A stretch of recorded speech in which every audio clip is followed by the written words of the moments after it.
ఏందంటే మన కాడికి కొందరు బడి పంతులు వచ్చిర్రు. బడి పంతులు అంటే మంచిగా చదువులు చెప్తారు, మంచి మంచి బుద్ధులు నేర్పుతారు, తప్పు చేస్తే బెత్తంతోని కొడతారు, పాఠాలు మంచిగా చెప్తారు. ఇక ఇట్లనే అనుకుంటాం కదా.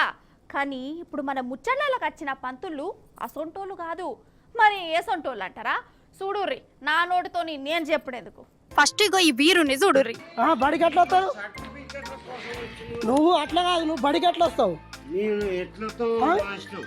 నీ ఇష్టమా? నీ ఇష్టమా?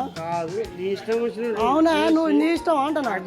పిల్లలేరి పిల్లలేరి పిల్లలేరి పిల్లలేరి పిల్లలు బడి పిల్లలేరి బడి పిల్లలేరి. ఎవలబ్బాయి తాగబోతోడంటారా?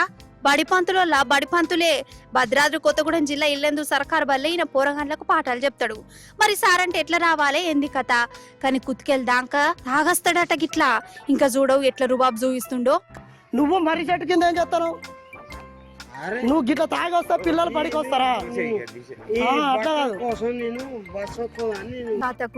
గింత అద్మానమానుల్లా. అందుకే పాటలు చెప్పవలసిన పంతులు తాగొచ్చినందుకు బడి పోరగాన్లు మంచిగా గుణపాఠం చెప్పిరు. అగో అర్రలేసి తాళం పెట్టిరు. మంచిగైంది గట్లనే కావాలి, గట్లనే కావాలి. ఇసొంటోళ్ళని ఇడిచిపెట్టనే పెట్టద్దు. మొన్న కూడా గిట్లనేనుల్లా.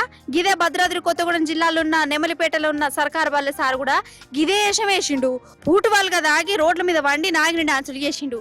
ఇక ఊరి జనాలు ఎత్తుకపోయి పసల కొట్టంలో పడేసిరు. చూసిరానుల్లా మార్పు అంటారు కదా. మన స్కూళ్ళు పంతులు ఎట్లా మారిర్రో అన్నట్టు మన చదువుల మంత్రి ఎవరు కావచ్చు? అసలు ఉంటే కదా రేవంత్ సార్ కానే ఉండే చదువుల శాఖ కూడా.